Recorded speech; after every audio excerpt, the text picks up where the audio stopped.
ઘણા ટાઈમે આજ વખતે તો ભેગા થયા નહીં બેન આપણે. તાર બહુ તો બહુ ડાઈ લાગે છે ને. અરે બહુ જ ડાય ને ખબર પડી ને કે મારી બેનપણી આવવાની તો જો નાસ્તો બનાવવા જ માંડી એ કાઢે જ છે. એ લઈ આવો બેટા હવે હાલ. પછી હું કહું ને ત્યાં સુધી તો આવે નહીં ભોળી છે બહુ. રાજ્ય માસી નાસ્તો લ્યો લ્યો. અરે બેટા અમે ઘરના જ કહેવાય, નાસ્તાની શું જરૂર છે, હું લઈ લઈશ. અરે બેટા રાખી દે ને, લઈ લેશે. અરે નાના સાસુમાં દઉં છું ને.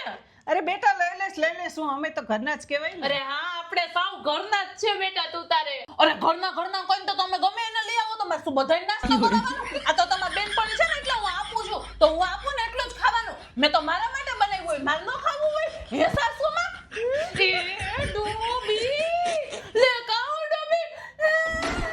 જો માસી આ તમારા બેનપણી મારા ઘરના આવ્યા હતા ને તો કે ખોટો આગ્રહ જ કરવાનો હોય, જાજો બધો દેવા ન માંડવાનું હોય. દેવા માંડી તો આપણી પાછળ શું વધે પછી? અને આમે મારા સાસુમાં કહેતા હતા કે સમાજમાં દેખાડા જ કરવાના હોય તો જ આપણે જીવી શકીએ. તો મેં તો ખાલી દેખાડો નથી કર્યો, મેં તો તમને આપ્યું ને તો મને શું કે ડોબી કરે છે. આયો